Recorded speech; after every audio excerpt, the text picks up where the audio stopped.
The morning mist clung to the steppes like a shroud, its grey tendrils swirling around the hoofprints of 10,000 horses that had thundered past before dawn. In the distance, smoke still rose from what had been a thriving city just days before its walls breached, its defenders slaughtered, its treasures already loaded onto Mongol wagons that stretched beyond the horizon. But the most valuable prizes of this conquest weren't gold or silk or precious stones. They were human. In the long columns of captives that snaked across the grasslands, women walked with downcast eyes and trembling hands, their fine robes torn and stained, their jewelry stripped away by rough fingers that had shown no mercy. Children clung to mothers who could offer no protection, while elderly women stumbled forward on feet already bloodied by the forced march. Behind them rode the Mongol warriors, their faces impassive as stone, their eyes already calculating the value of their human cargo. This wasn't random violence or the chaotic aftermath of battle. This was systematic conquest, a carefully orchestrated machine of subjugation that had been perfected across 1,000 miles of conquest. Under Genghis Khan's iron discipline, the capture and exploitation of women had become as organized and efficient as any other aspect of Mongol warfare. Every scream served a purpose, every tear was part of a larger strategy, every broken spirit another brick in the foundation of an empire that would stretch from Korea to Hungary. The great Khan himself had declared that the greatest pleasure in life was to defeat one's enemies, to drive them before you, to take their possessions, and to hear the lamentations of their women.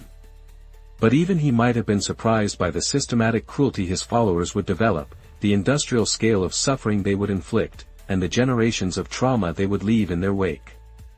Before we descend into this darkness where human dignity was trampled beneath Mongol hooves, hit subscribe so you don't miss our next journey into history's most disturbing chapters. Now, brace yourself. The thunder of approaching horses grows louder, and the first screams are already echoing across the steppes. The hunt. When cities became hunting grounds, the siege had lasted 3 days, not because the Mongols lacked the power to breach the walls sooner, but because Genghis Khan preferred his conquests to ripen like fruit before the harvest. Fear was a weapon more potent than any catapult, and the longer a city's defenders stared at the endless sea of Mongol banners surrounding them, the more their resolve crumbled like sand in a windstorm. When the walls finally fell, the real horror began. This wasn't the chaotic sack of a medieval European city, where soldiers might run wild for a few hours before order was restored.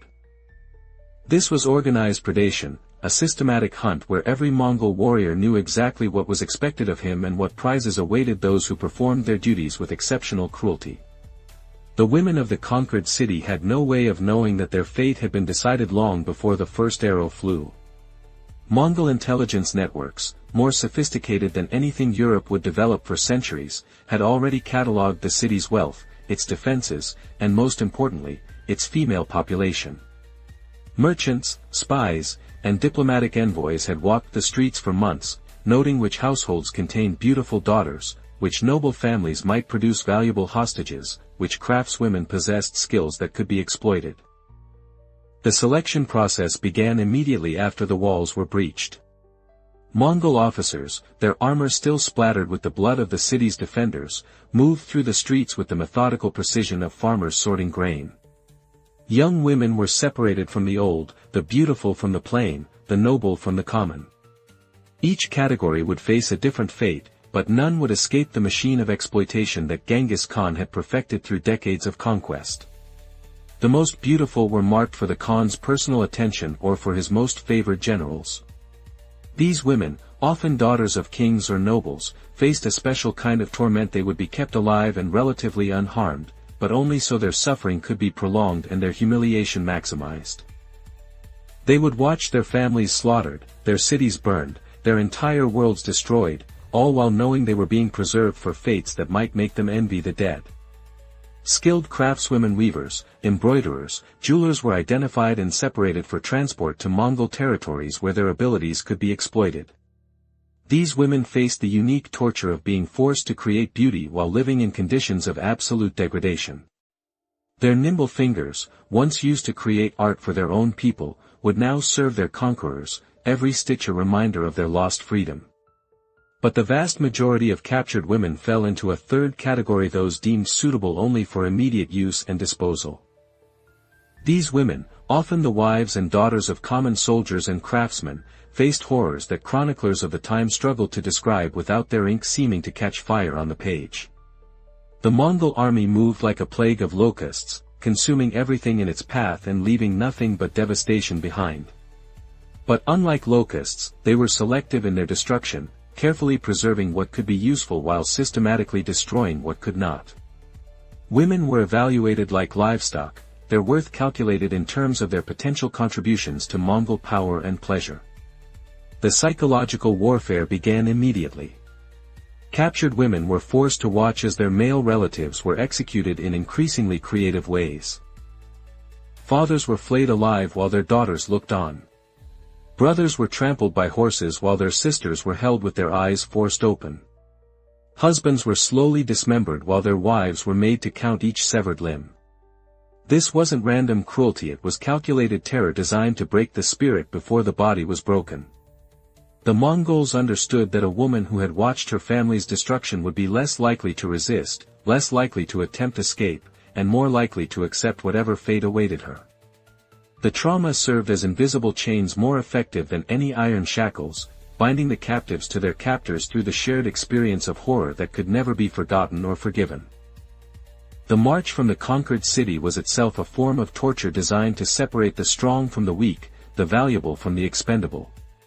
Women were forced to walk for days without adequate food or water, their feet bleeding through worn shoes, their bodies weakening with each mile. Those who collapsed were left behind to die, their suffering serving as motivation for those who remained to find strength they didn't know they possessed. But the march served another purpose. It was a mobile market where Mongol warriors could inspect their human cargo and make selections for personal use. Women who caught a warrior's eye might be pulled from the column for immediate gratification, their screams echoing across the steppes while their fellow captives were forced to continue walking, knowing that any one of them might be next. The Mongol system of conquest had turned warfare into a business, and women were one of the most valuable commodities in that business. Every aspect of their capture, transport, and exploitation was calculated to maximize profit while minimizing cost. The suffering was not incidental, it was integral to the system's efficiency. The selection, sorting human cargo in the sprawling Mongol camps that followed in the wake of conquest, women were processed with the same methodical efficiency that the nomads applied to breaking horses or sorting captured livestock. But this was human cargo, and the criteria for selection were far more complex and infinitely more cruel than anything applied to mere animals. The sorting began at dawn, when captured women were herded into large circles marked out on the ground with rope and stakes. Mongol officers, their faces impassive as carved stone, walked among the trembling captives like buyers at a horse fair, examining teeth, testing muscle tone, and evaluating breeding potential with the cold calculation of men who had reduced human worth to a simple mathematical equation. Age was the first criterion. Girls who had not yet reached womanhood were separated into one group not out of mercy, but because they represented long-term investments that could be trained and shaped according to Mongol preferences. These children would be raised in captivity, their memories of home gradually fading until they knew no life but servitude. They would be taught to speak Mongol, to worship Mongol gods, and to see their captors not as enemies but as the natural order of the world. Women of childbearing age formed the largest and most valuable category. These were assessed not just for their immediate utility but for their potential to produce the next generation of Mongol warriors. The strongest and most fertile would be distributed among the Khan's generals and favored warriors, their wombs conscripted into service for an empire that measured its strength in the number of soldiers it could field. The evaluation process was deliberately humiliating, designed to strip away not just clothing but dignity itself. Women were forced to disrobe completely while Mongol officers examined every inch of their bodies, probing for signs of disease, testing flexibility, and assessing the likelihood of successful pregnancy. Those who showed signs of previous childbirth were considered proven breeders and commanded higher value in the human marketplace that had replaced normal commerce. Beauty was valued, but not in the way one might expect. The most beautiful women were often reserved for psychological warfare rather than personal pleasure.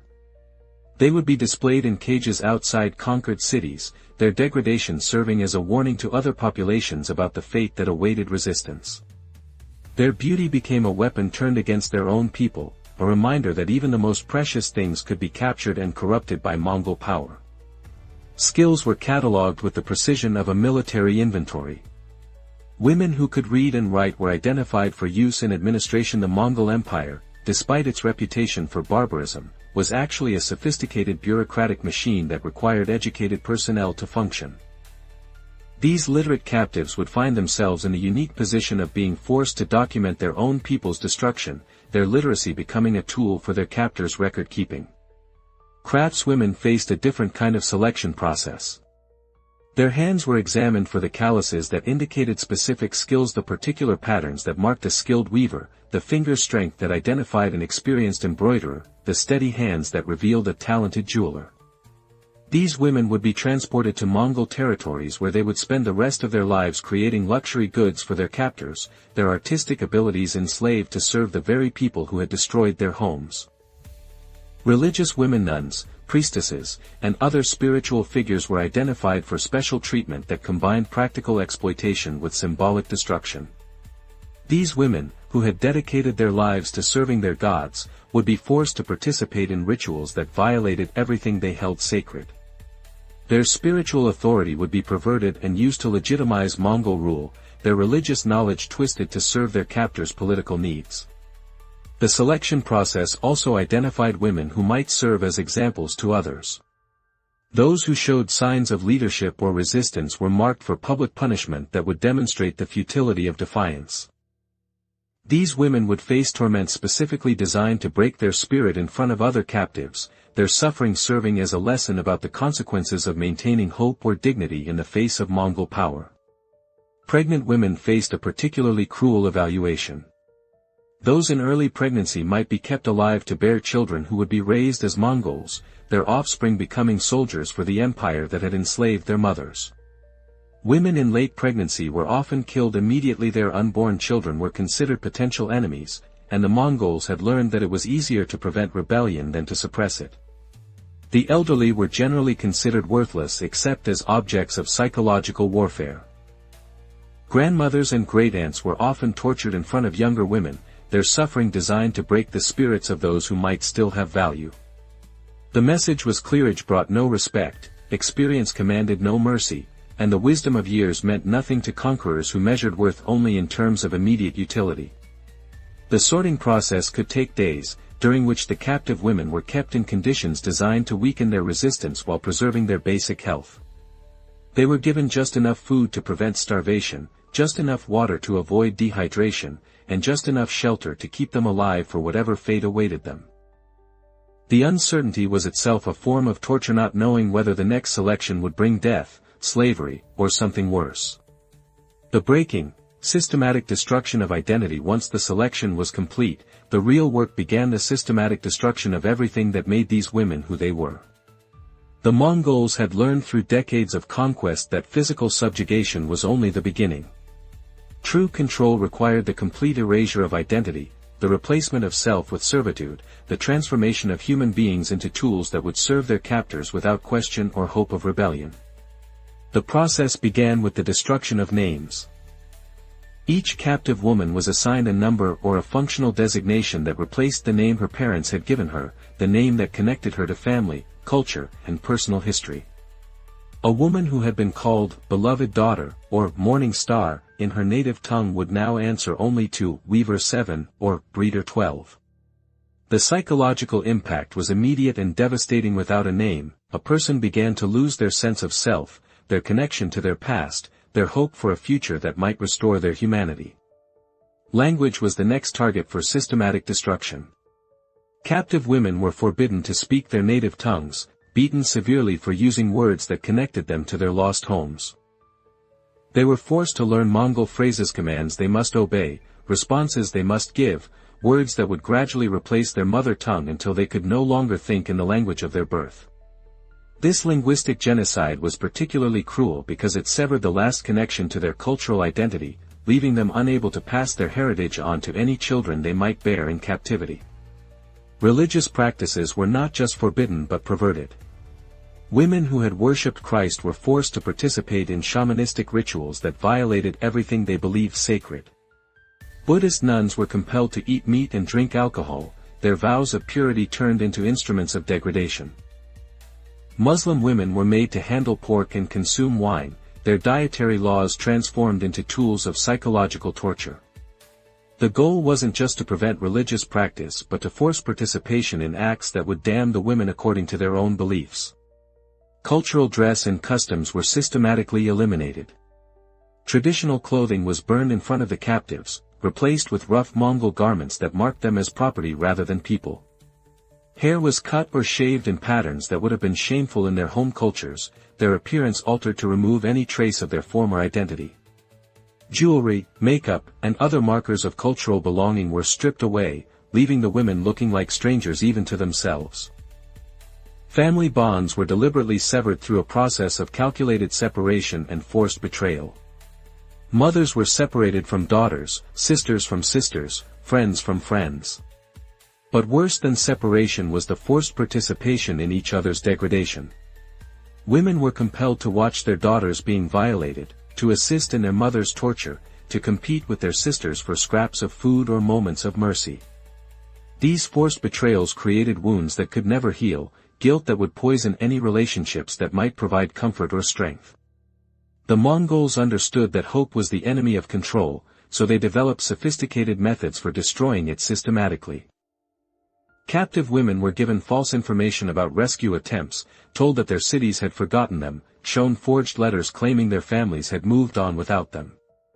They were forced to watch as other captives who had maintained hope were subjected to particularly brutal punishments, the message clear that optimism was a luxury that would be beaten out of anyone foolish enough to maintain it.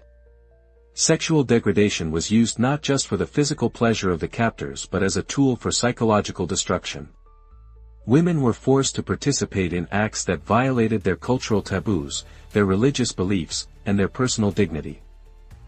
The goal wasn't just gratification but the complete destruction of self-worth, the creation of shame so deep that the victims would never again be able to see themselves as worthy of respect or love. The breaking process also involved the systematic destruction of skills and knowledge that connected the women to their former lives. Literate women were forced to burn books from their homeland, to write documents that praised their captors and condemned their own people. Skilled craftswomen were made to destroy examples of their traditional art, to create items that mocked or perverted their cultural heritage. Teachers were compelled to instruct Mongol children in ways that contradicted everything they had once believed about education and human development. Memory itself became a target for destruction. Women were forced to recite false histories that portrayed their people as inferior and their conquest as inevitable. They were made to memorize Mongol genealogies and legends while being beaten for remembering stories from their own cultures. The goal was to replace their personal and cultural memories with Mongol narratives, to make them forget who they had been so completely that they could never again imagine being anything other than what their captors wanted them to be. The most insidious aspect of the breaking process was how it turned the victims into accomplices in their own destruction. Women who cooperated in the degradation of others were rewarded with slightly better treatment, creating a hierarchy of suffering that prevented solidarity and mutual support. Those who showed the most enthusiasm for abandoning their former identities were given positions of minor authority over other captives, their collaboration buying them small privileges at the cost of their souls. Physical torture was used not just to inflict pain but to create permanent reminders of subjugation. Scars were deliberately placed in patterns that would mark the women as Mongol property for the rest of their lives. Brands were applied that would identify them as belonging to specific warriors or units, their flesh marked like cattle to prevent theft or confusion about ownership. These physical marks served as constant reminders that they were no longer human beings but possessions that could be bought, sold, or discarded at will. The breeding program, wombs as weapons of war in the vast territories controlled by Genghis Khan, human reproduction had been transformed from an act of love into a military strategy.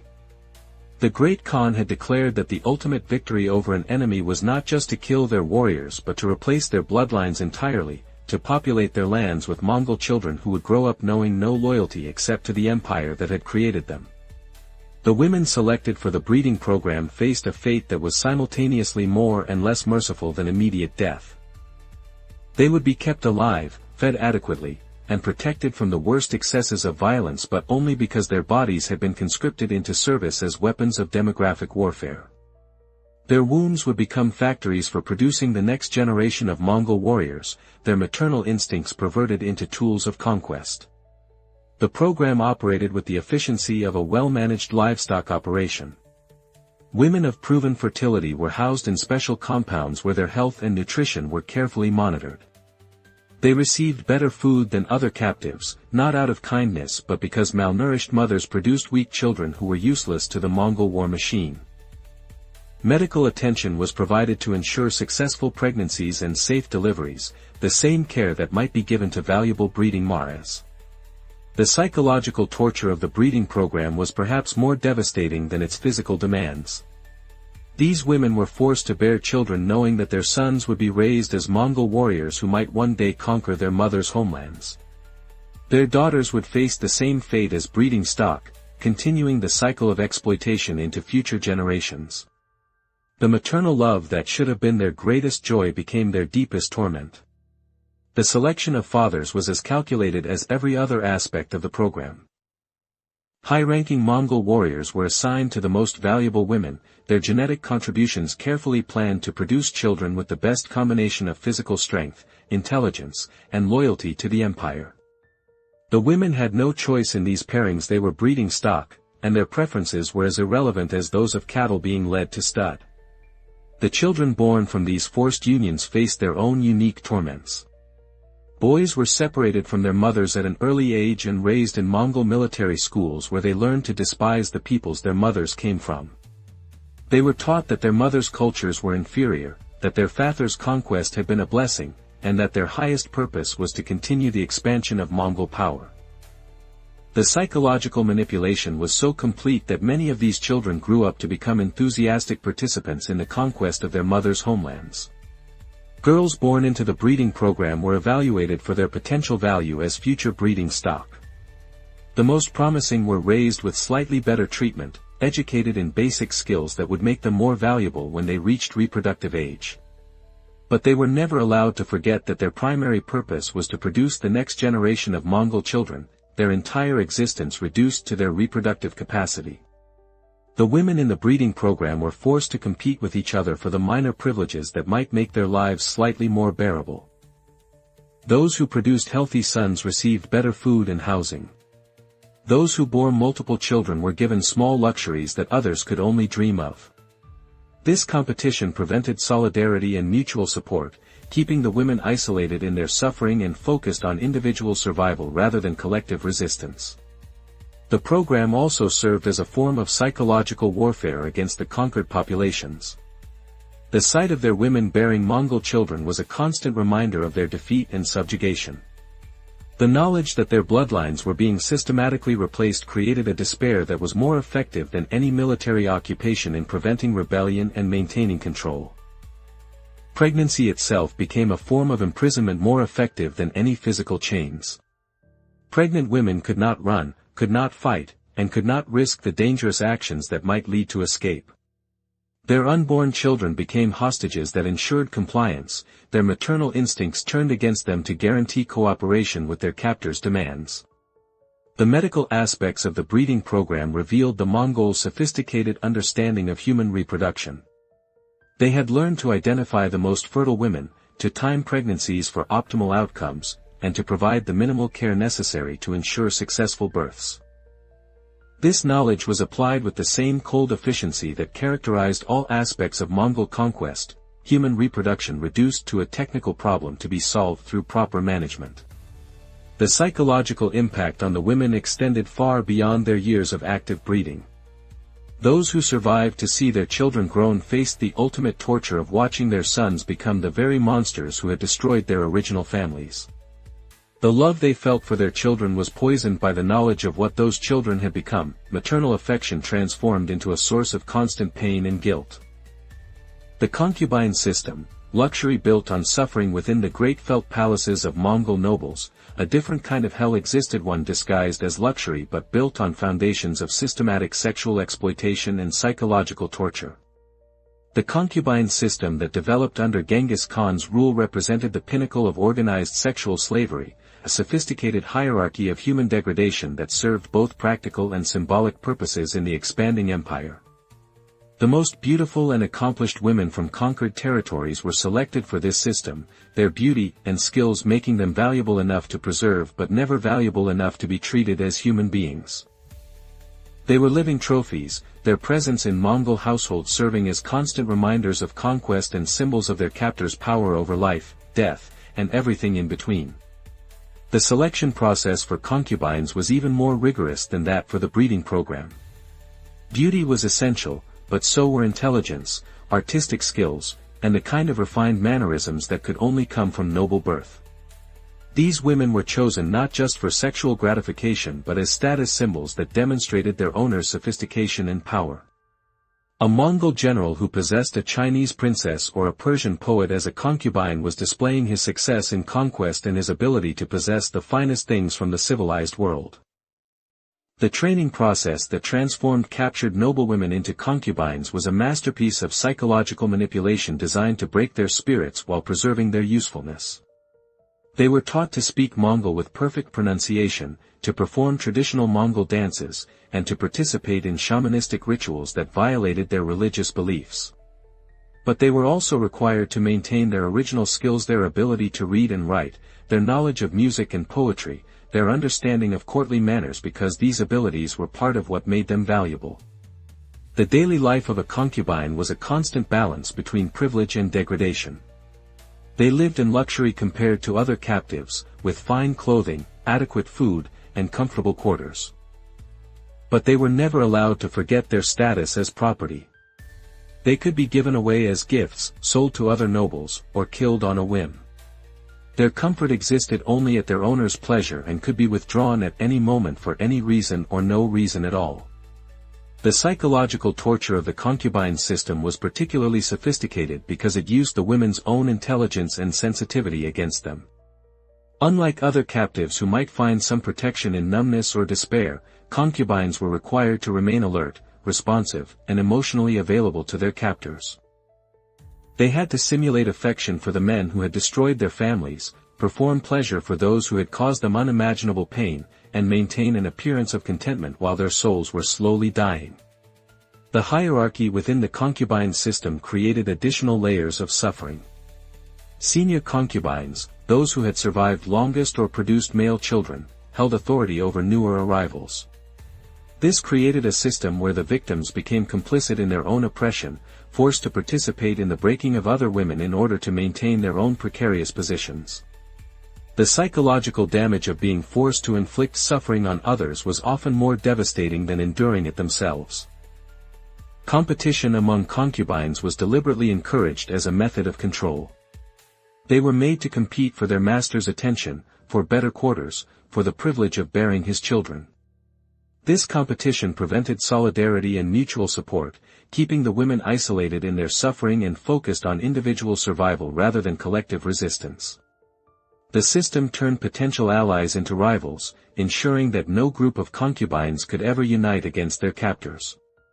The bearing of children within the concubine system created its own unique torments.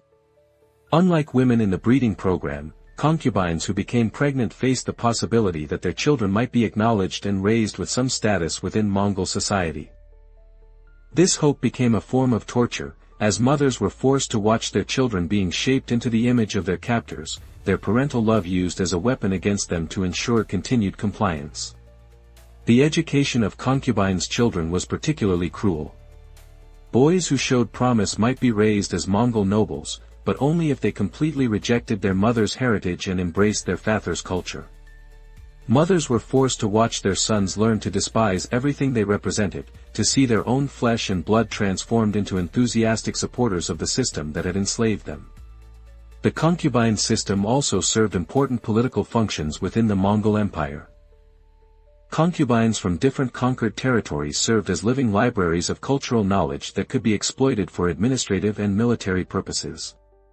A Persian concubine might be forced to reveal the weaknesses of unconquered Persian cities. A Chinese concubine could be compelled to explain the bureaucratic systems that the Mongols would need to understand in order to govern their new territories effectively. The sexual exploitation within the concubine system went far beyond simple gratification. It was a form of psychological warfare designed to demonstrate complete dominance over the conquered peoples. The knowledge that their daughters, wives, and sisters were being used in this way was intended to break the spirit of resistance in unconquered territories. The message was clear: not only would the Mongols take your land and wealth, but they would possess your women and force them to participate willingly in their own degradation. The aging process within the concubine system created its own special horrors. As concubines grew older and lost their beauty, they faced the constant threat of being discarded or killed. Some were sold to lower-ranking soldiers, others were given away as gifts to allies, and many were simply abandoned to die. The knowledge that their value was entirely dependent on their youth and beauty created a constant anxiety that poisoned whatever comfort their privileged position might have provided. The resistance. When hope became dangerous despite the systematic brutality designed to crush all opposition, some women found ways to resist their Mongol captors. But in a system designed to anticipate and punish defiance, resistance itself became another form of torture, not just for those who dared to rebel, but for all who witnessed the consequences of maintaining hope in a hopeless situation. The forms of resistance were as varied as the women who attempted them. Some tried direct confrontation, attacking their captors with whatever weapons they could find: kitchen knives, sewing needles, even their own fingernails and teeth. These acts of desperation were usually suicidal, but they served an important psychological function for the resistors, allowing them to die as human beings rather than live as property. Others chose more subtle forms of defiance. They would deliberately sabotage their work, weaving flaws into textiles, adding bitter herbs to food, or providing false information when questioned about their homelands. These small acts of rebellion were dangerous. Discovery meant torture and death, but they allowed the women to maintain some sense of agency in situations where they had been stripped of all power. The most sophisticated resistance came from educated women who used their literacy and intelligence to undermine their captors' plans. They would deliberately mistranslate documents, provide false information about administrative procedures, or teach Mongol children incorrect versions of their own cultural practices. These acts of intellectual sabotage were particularly dangerous because they were harder to detect but could have significant long-term consequences for Mongol rule. Religious resistance took many forms, from secret prayers to hidden religious symbols to the covert teaching of forbidden faiths to other captives. Christian women would scratch crosses into hidden places, Muslim women would face Mecca during their private moments, and Buddhist women would meditate in secret. These acts of spiritual defiance were often the only way captive women could maintain their connection to their former identities. The Mongols' response to resistance was swift, brutal, and designed to serve as a deterrent to others. Women caught in acts of defiance were subjected to public torture that was specifically designed to be as horrific as possible. They might be flayed alive, burned slowly, or dismembered piece by piece while other captives were forced to watch. The message was clear: resistance would not only fail but would result in suffering so extreme that death would seem like mercy. But the Mongols also understood that martyrdom could inspire others, so they developed methods of punishment that were designed to break the spirit of resistance rather than simply ending life. Resistant women might be forced to watch their children being tortured, or compelled to participate in the degradation of other captives. The goal was to make resistance seem not heroic but selfish, to convince other women that defiance would only bring suffering to innocent people. The psychological warfare surrounding resistance was particularly sophisticated. The Mongols would sometimes allow small acts of defiance to go unpunished, creating false hope that resistance was possible. Then they would suddenly crack down with overwhelming force, the contrast between tolerance and brutality designed to create maximum psychological impact. This unpredictability made it impossible for captives to know when resistance might be safe and when it would bring disaster. Group resistance was particularly dangerous because it threatened the entire system of control.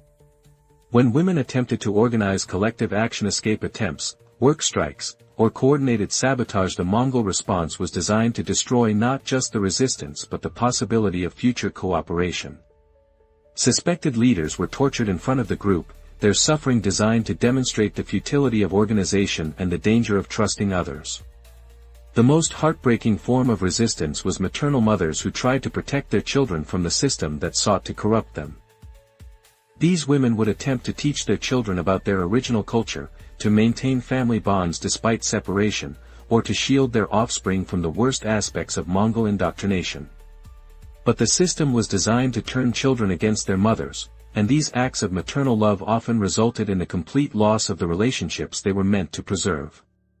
Escape attempts were rare but not unknown, despite the vast distances involved and the harsh terrain that surrounded most Mongol camps.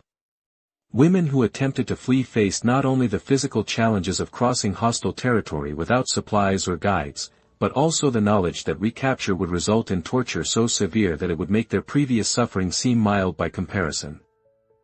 The few successful escapes became legends among the captive population, stories whispered in secret that provided hope to some and increased despair in others. The knowledge that escape was theoretically possible made the choice to remain in captivity seem like cowardice, while the reality of the vast distances and hostile terrain made actual escape attempts seem like suicide. The Mongols also used false escape opportunities as a form of psychological torture. They would deliberately create situations where escape seemed possible, then recapture the fleeing women and subject them to public punishment. These staged escapes served multiple purposes. They identified which women were most likely to attempt resistance, they demonstrated the futility of escape, and they created an atmosphere of paranoia where genuine opportunities might be missed because they seemed too good to be true. The legacy, scars across generations. The impact of Mongol conquest on the women who survived extended far beyond their years of captivity. Those who lived to see freedom, whether through the collapse of Mongol power, successful escape, or rare acts of mercy, carried scars that would never heal and trauma that would poison the rest of their lives and the lives of their descendants. The children born from forced unions faced their own unique struggles with identity and belonging. Those raised as Mongols often discovered their true heritage only as adults, the revelation creating psychological crises that could destroy their sense of self. They were neither fully Mongol nor fully members of their mother's peoples, caught between worlds that would never fully accept them. The women who returned to their original communities often found that their suffering had not ended with their captivity. They were viewed with suspicion by their own people, who questioned their loyalty and purity. The children they brought with them, the offspring of rape and forced breeding, were often rejected by communities that saw them as living reminders of defeat and humiliation. The psychological trauma manifested in ways that would not be understood or properly treated for centuries. What we now recognize as post-traumatic stress disorder was then seen as weakness or madness. Women who had survived unimaginable horrors were often unable to form normal relationships, to trust other people, or to find joy in life. Their trauma was compounded by the lack of understanding or support from communities that expected them to simply forget their experiences and return to normal life. The cultural impact was equally devastating. Entire traditions, languages, and ways of life were lost when the women who carried them were killed, enslaved, or too traumatized to pass them on to the next generation. The Mongol conquest created cultural voids that would never be filled, knowledge gaps that would impoverish human civilization for centuries to come. The genetic legacy of Mongol conquest is still visible today in the DNA of millions of people across Asia and Europe. Modern genetic studies suggest that as many as 16 million men alive today may be descended from Genghis Khan and his male relative, a testament to the scale of the sexual exploitation that accompanied Mongol expansion. Each of these genetic markers represents not just conquest but the systematic rape and exploitation of countless women whose names and stories have been lost to history. The political and social structures that enabled such systematic exploitation of women would influence societies for centuries after the Mongol Empire collapsed. The idea that conquest gave unlimited rights over the conquered, that women were legitimate spoils of war, that systematic rape could be used as a weapon of warfare, these concepts became embedded in military thinking and legal systems that would persist well into the modern era. The religious and philosophical impact was equally profound. The systematic destruction of religious communities, the forced conversion of spiritual leaders, and the perversion of sacred practices created theological crises that would influence religious thought for generations. The question of how a just God could permit such suffering would challenge faith communities and inspire new theological frameworks for understanding evil and redemption. The economic consequences extended far beyond the immediate theft of wealth and property. The systematic exploitation of skilled women craftswomen, artists, teachers, and administrators created knowledge transfers that would benefit Mongol territories while impoverishing the conquered regions. Entire industries and artistic traditions were transplanted from their original homes to serve Mongol interests, creating economic imbalances that would persist long after political control had changed. The psychological impact on the perpetrators themselves has been less studied but was equally significant. The systematic dehumanization required to carry out such exploitation inevitably affected the Mongol warriors and administrators who implemented it. The normalization of extreme cruelty, the reduction of human beings to property, and the celebration of suffering as entertainment created psychological patterns that would influence Mongol society and its successor states for generations. The historical record itself bears the scars of this systematic exploitation.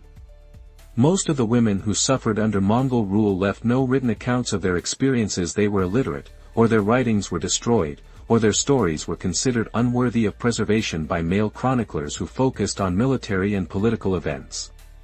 The silence in the historical record is itself a form of ongoing victimization, a continuation of the erasure that began with their initial capture.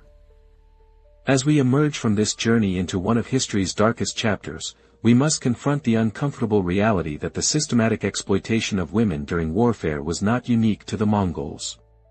Similar patterns can be found throughout human history, from ancient conquests to modern conflicts, suggesting that the capacity for such organized cruelty is not limited to any particular culture or time period but represents a darker aspect of human nature that emerges when power is unchecked and victims are dehumanized.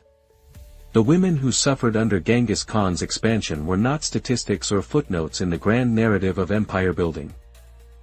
They were individuals with names, families, dreams, and fears who were systematically destroyed by a machine of conquest that had learned to weaponize human suffering. Their pain was real, their trauma was lasting, and their stories deserve to be remembered not as entertainment but as warnings about what humans are capable of when they convince themselves that some people are less than human. The Mongol Empire's treatment of captured women represents one of history's most systematic examples of sexual exploitation and psychological warfare. The methods they developed, the organized selection and sorting of human beings, the systematic destruction of identity and culture, the use of reproduction as a weapon of conquest would influence military thinking and social structures for centuries to come. But perhaps the most important lesson from this dark chapter is the reminder that such systematic cruelty is always a choice. The Mongols were not inherently more evil than other peoples. They simply created systems that channeled human capacity for violence in particularly organized and efficient ways. The same intelligence that could create sophisticated military strategies and administrative systems was applied to the systematic exploitation of vulnerable populations. The legacy of these crimes extends far beyond their immediate victims.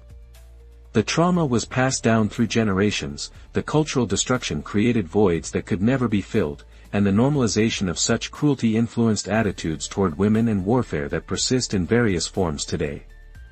Understanding this history is not about assigning blame to modern peoples for ancient crimes, but about recognizing the patterns that allow such systematic exploitation to occur and working to prevent their repetition.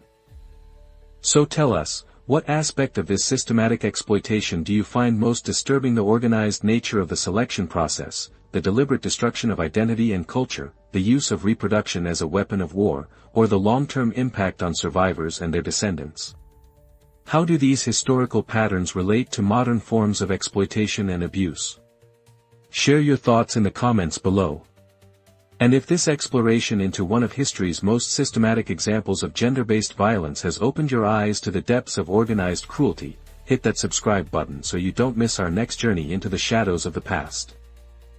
Remember, the stories we tell on Scandalous Pasts are fictional narratives that may be inspired by real historical events, but are not presented as historical fact.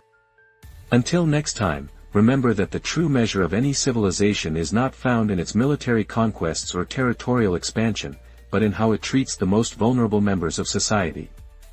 The Mongol Empire failed this test catastrophically, and their treatment of captured women stands as a permanent reminder of what happens when power is given free rein to express itself through systematic cruelty.